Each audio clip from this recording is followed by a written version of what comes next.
Odessa, welcome. Please come in. How are you? I stepped inside. He shrugged. Lonely. Bored. Jonas start school today? I taught him at home when we were in Rivali.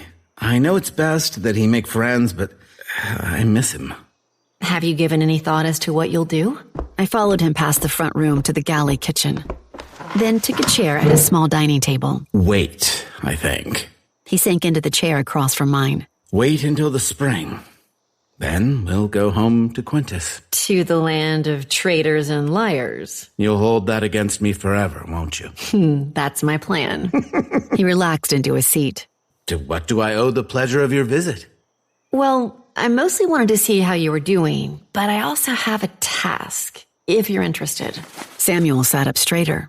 What task? A task that, by rights, I should keep to myself, but a task I wouldn't be able to finish on my own, at least not with any accuracy. So I swallowed the doubts and opened my satchel. I'm making a map of Tura. His eyes widened. Princess. I know. I chewed on my lower lip. Remember when you told me the paperman in you wanted to dig into Alisaria? I have that same inkling, and I can't let it go. If I'm to be the queen, then I need to know what's going on in this kingdom. I wasn't doing this for father. I was doing this for me. Odessa, if you were caught... I have no intention of getting caught. I pulled the map from my bag, unfolding it until it was spread across the table. I know that I'm asking you to put yourself at risk. Please know that if there were anyone else I could ask for help, I would. But you're a Quentin. None of the Turans trust me. Not even their crown prince. I'll understand if you refuse. I won't hold it against you. But I'm no map maker, and I've only been here for a short time. I'm certain there are many errors and many omissions. I'd like your help filling in the blanks. I'd spent the past week drafting this version from my journal's drawings. It was only temporary. When it was finished, I'd make the adjustments to my journal and burn this copy.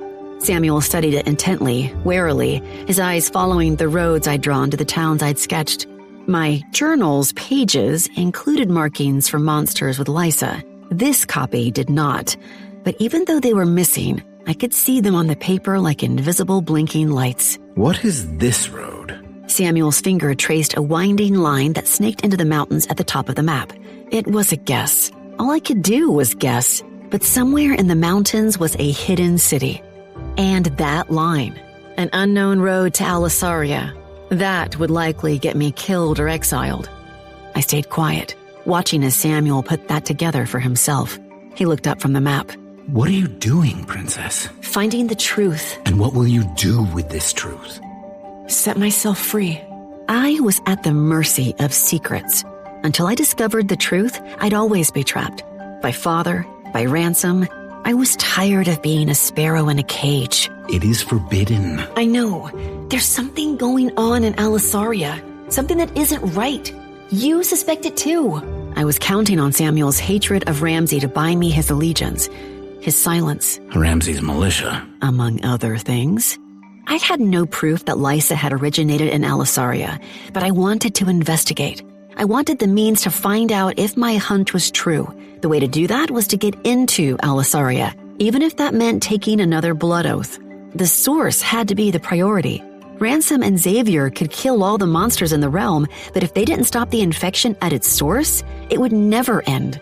Samuel stared at the paper, a crease forming between his eyebrows. I've never been to Alisaria.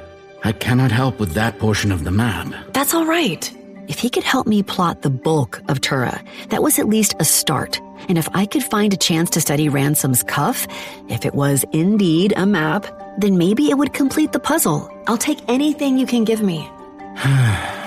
He turned to stare at the wall for a few agonizing heartbeats. I wouldn't blame him if he refused, not in the slightest, but it would sting. If I couldn't find loyalty with my own countrymen, then what was left? I truly would be on my own. I'll see what I can do. Samuel refolded the map. When it was in a neat square, he took it to a cupboard and put it on the top shelf, out of Jonas's reach. Thank you. I stood from the chair, then pushed it into the table. He escorted me to the door, waving goodbye as I left.